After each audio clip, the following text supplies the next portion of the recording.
Welcome to my channel. আজকে আমি একটি খুব সিম্পল গ্রামার নিয়ে এসেছি। ইংরেজি গ্রামারের প্রথম দিকগুলোতে যেটা পড়তে হয়, সেন্টেন্স কাকে বলবো, বাংলায় বাক্য কাকে বলবো। সেন্টেন্স মানে বাক্য, খুব সহজ। প্রথমত বাক্য জানতে গেলে আমাদেরকে ওয়ার্ড জানতে হবে। আমরা ওয়ার্ড কাকে বলি না, word consists of a few letters. A word consists of a few letters with a meaning. তার মানে কি না, কতগুলো লেটার, এখানে লেটার মানে কিন্তু কিছু নেই, লেটার মানে অক্ষর। কতগুলো অক্ষর যদি পাশাপাশি বসে একটা মানে আনে, তাহলে তাকে আমরা কি বলবো, ওয়ার্ড বলি। ঠিক আছে, যেমন আমি লিখলাম টি, সি, এ, এর কোনো মানে পেলাম না, তাই এটা ওয়ার্ড নয়। কিন্তু যদি এটা ঘুরিয়ে একই লেটার গুলো নিয়ে সি এ টি মানে ক্যাট, তখন বুঝতে পারলাম যে হ্যাঁ, এর একটা মিনিং আছে, তার মানে এটি একটি ওয়ার্ড। ঠিক আছে, তো এইরকম ভাবে যখন কতগুলো ওয়ার্ড পাশাপাশি বসে মনের ভাব সম্পূর্ণরূপে প্রকাশ করে, তখন তাকে আমরা সেন্টেন্স বলি। তাহলে কি হবে না, a sentence consists of a few words having a meaning. মানে আমি লিখলাম ম্যাঙ্গো আই ইট, দিয়ে ফুল স্টপ দিয়ে দিলাম। এটা কি সেন্টেন্স হলো? No, this is not a sentence. এই ওয়ার্ডগুলো দিয়ে সাজাই আই ইট ম্যাঙ্গো, তখন এটা সেন্টেন্স হবে, কেন একটা মিনিং এসছে। ক্লিয়ার? তাহলে মিনিং থাকতেই হবে। এবারে আমার প্রথমেই একটা প্রশ্ন থাকলো। কি প্রশ্ন থাকলো না, আমরা দেখলাম যে কতগুলো ওয়ার্ড পাশাপাশি বসলে তবেই কিনা সেন্টেন্স হয়, তবেই কিনা ওয়ার্ড হয়। একটি ওয়ার্ড দিয়ে কি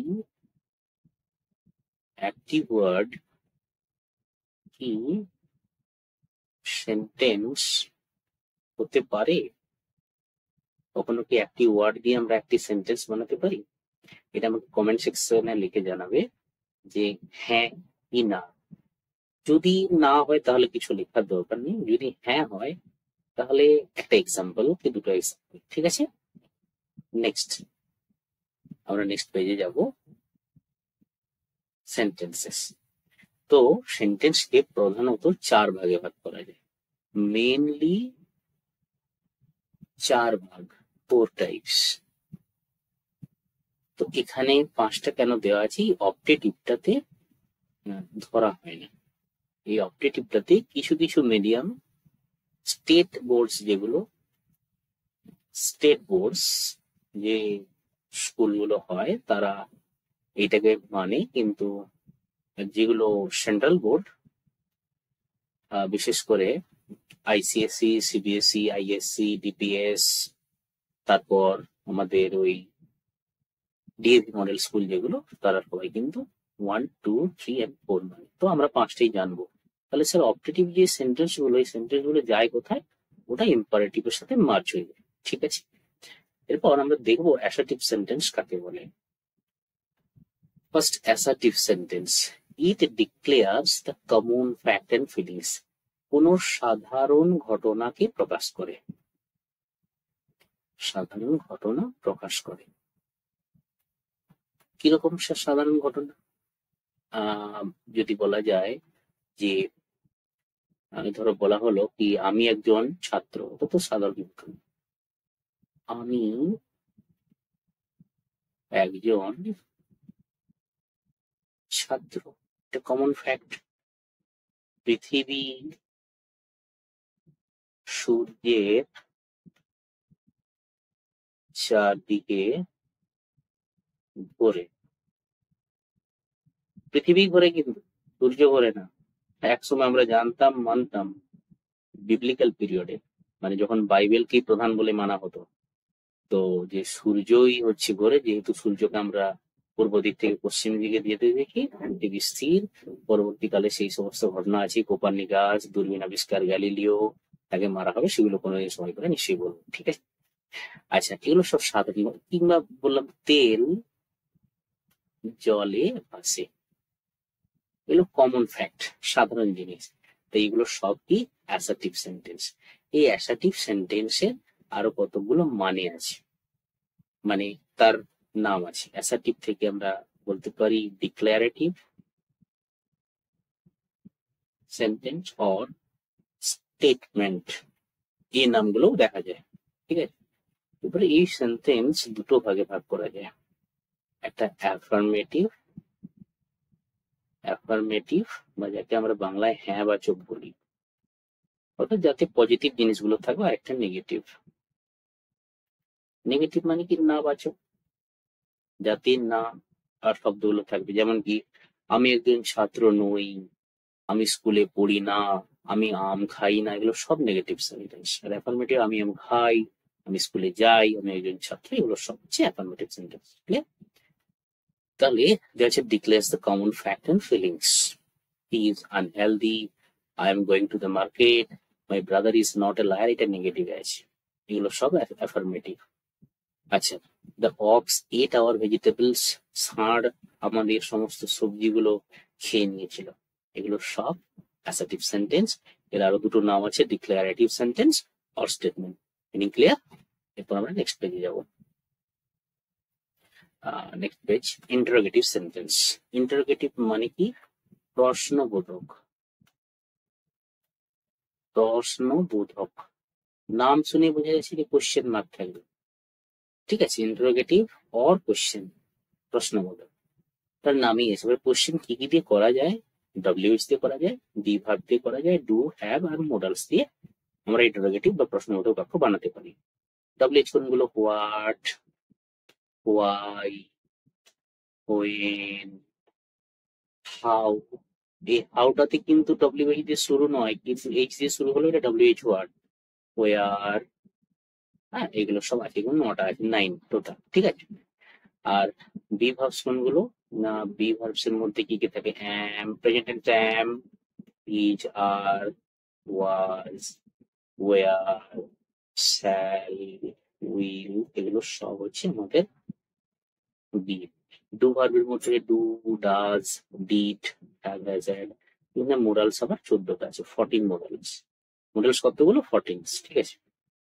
তো ফার্স্ট কোশ্চেন কি না, আমরা আরেকটি জিনিস, যে এখানে কোশ্চেনের যে প্রশ্নবোধক বাক্যগুলো আছে এদের দুটো টাইপস হয়।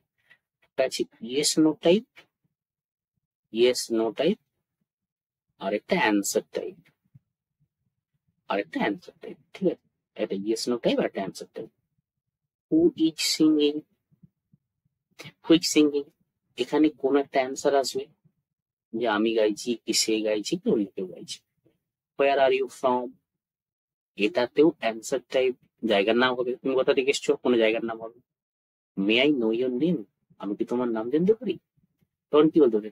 হ্যাঁ জানতে পারো, কি না জানতে পারো, এটা এই type. Have you cut the tree, তুই গাছটা কেটেছিস, এর দুটো অপশন হতে পারে, আইদার ইয়েস হতে পারে অর নো হতে পারে। কারণ have you cut the tree, তার তো কোনো অ্যান্সার হবে না। ইউ আনসার না, আমি গাছ কাটিনি, তাহলে মনে হতে পারে যে না আমি গাছ কাটি না, আমি গাছ কাটিনি অ্যান্সার না, আগে না বলা যে না আমি গাছ কাটিনি, হ্যাঁ আমি গাছ কেটেছি, এগুলো সব ইয়েস ও নো টাইপ, এর মধ্যে ডিভিশন আছে, ক্লিয়ার? যেমন কেউ যদি জিজ্ঞেস করে হোয়াট ইজ ইউর নেম, তার আনসার আসবে। কেউ যদি জিজ্ঞেস করে do you want to go to the market, কিরে তুই কি বাজার যেতে চাস, yes or no. Meaning clear? আশা করি বুঝতে কোনো সমস্যা নেই। Next page, imperative sentence. এটাকে এখানে আদেশ দেখতে পাবো আমরা, ইচ্ছা, অনুরোধ, ফরবিড মানে নিষেধ করে, মানা করে, অ্যাডভাইস কি উপদেশ, ঠিক আছে, অ্যাডভাইস হচ্ছে উপদেশ। ডু ইট, তাহলে যে সেন্টেন্স গুলোতে আমরা আদেশ, ইচ্ছা, অনুরোধ, নিষেধ, উপদেশ এই সমস্ত দেখতে পাবো, সেগুলো সব ইন্টারোগেটিভ, সরি ইম্পারেটিভ সেন্টেন্স। অনুজ্ঞাসূচক বাক্য বলা হয় বাংলায়, কি বলা হয়? অনুজ্ঞাসূচক, সূচক। অনুদ্বার সূচক ভার্ব। ঠিক আছে, ডু ইট এটা অর্ডার, এটা কর আদেশ। লেট আস প্লে সাজেশন, ইচ্ছা প্রকাশ করছে, প্রস্তাব দেয়, always speak the truth advice, please help me আমাকে সাহায্য করো রিকোয়েস্ট। ঠিক আছে, ডোন্ট হেট দ্য পুয়ার এটা ফরবিড, এটা নিষেধ করা। সাধারণত ডোন্ট থাকলে আমরা ফরবিড লাগে। কেউ যদি বলে স্যার অ্যাডভাইস অ্যাডভাইস হয়, তবে ডোন্ট থাকলে আমরা forbid the best, always obey your seniors advice, উপদেশ দেওয়া হচ্ছে যে সবসময় গুরুজনদেরকে শ্রদ্ধা করবে, বড়দের শ্রদ্ধা করবে। Please give me glass of water, এটা কি রিকোয়েস্ট। ঠিক আছে, তাহলে এই পার্টগুলো আমরা ইম্পারেটিভ সেন্টেন্সে দেখতে পাই। এবারে নেক্সট, এবারে আমরা যাব অপটেটিভ সেন্টেন্স। বলেছিলাম যে এটা সমস্ত সিলেবাসে থাকে না, স্টেট বোর্ড গুলোতে সাধারণত থাকে। অপটেটিভ মানে ইচ্ছা বা প্রার্থনা, ইচ্ছা বা প্রার্থনা সূচক, ইচ্ছা বা প্রার্থনা সূচক। তার মানে কি না, এই সেন্টেন্স গুলোর মাধ্যমে আমরা ইচ্ছা বা প্রার্থনা দেখতে পাবো। কারো কোনো মনের ইচ্ছা, মে ইউ বি হ্যাপি, তুমি সুখী হও, এটা wish. I wish I are king, যে আমার মনে হয় আমি যদি একটা রাজা হতাম, এটা উইশ।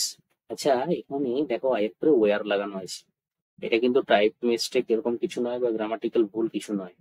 আয়ের পরে ওয়ার কোথায় লাগে? সাবজাংটিভ মুড, সাবজাংটিভ মুডে যখন মনের ইচ্ছা অভিলাষ এগুলো সব প্রকাশ পায়, কল্পনা প্রকাশ পায়, তখন আমরা সাবজাংটিভ মুড কিন্তু ইউজ করি। তাহলে এখানে আমার ইচ্ছা প্রকাশ পেয়েছে, যদি আমি রাজা হতাম, এটা অপারেটিভ সেন্টেন্স। ঠিক আছে, had I the wings of, একই জিনিস, এটাও subjunctive mood. I wish you good luck, আমি তোমাকে উইশ জানাই good luck. May you prosper in life, যে তুই জীবনে অনেক উন্নতি হোক, তোর জীবনে তুই উন্নতি করিস, এটা কিন্তু এটা উইশ। ঠিক আছে, আচ্ছা যদি এখানে থাকতো মে গড ব্লেস ইউ, নেই মে গড ব্লেস ইউ, এটা কিন্তু প্রেয়ার, প্রার্থনা। ঠিক আছে, ঠিক আছে, নেক্সট যাব exclamatory sentence, last type of sentence exclamatory, বিস্ময় সূচক। এখানে মনের ইচ্ছা আবেগ এগুলো সব প্রকাশ পাবে। এক্সক্লেমড আসছে হিউম্যান ফিলিংস ও সাডেন এক্সপ্রেশনস প্রকাশ পাবে। এলার্জি ইজ নো মোর, হায় তিনি আর নেই, হায় দুঃখ পাচ্ছে। ব্রেভো সাবাস, বাবা তুই খুব ভালো কাজ করেছিস, সাবাস। আচ্ছা, এখানে আমরা এই যে সাইনটা এক্সক্লেমেশন সাইন, এটা দেখে এক্সক্লেমেটরি সেন্টেন্স ডিটেক্ট করতে পারবো। হুশ সামওয়ান ইজ কামিং, চুপ কর কেউ আসছে। ফাই পর নাগলে সাইড, ফাই মানে কি ছি, এটা হুশ মানে চুপ কর। হুররে, হুররে একটা আনন্দ সূচক ধ্বনি, আনন্দ সূচক ধ্বনি। ঠিক আছে, হুররে আমরা জিতে গেছি। ঠিক আছে, তো এগুলোই হচ্ছে এক্সক্লেমেটরি টাইপ অফ সেন্টেন্স। এরপরে আমরা যেটা দেখবো সেটা কিছু কোশ্চেন দেওয়া আছে, আইডেন্টিফাই দ্য সেন্টেন্সেস। এটা আমাকে এখানে কিছু এক্সারসাইজ দেওয়া আছে, এটা ভালো করে পড়ে নিয়ে আমাকে কমেন্ট করে জানাবে কোনটা কোন টাইপ অফ সেন্টেন্স দেওয়া আছে। Thank you very much for watching my video and to subscribe my channel.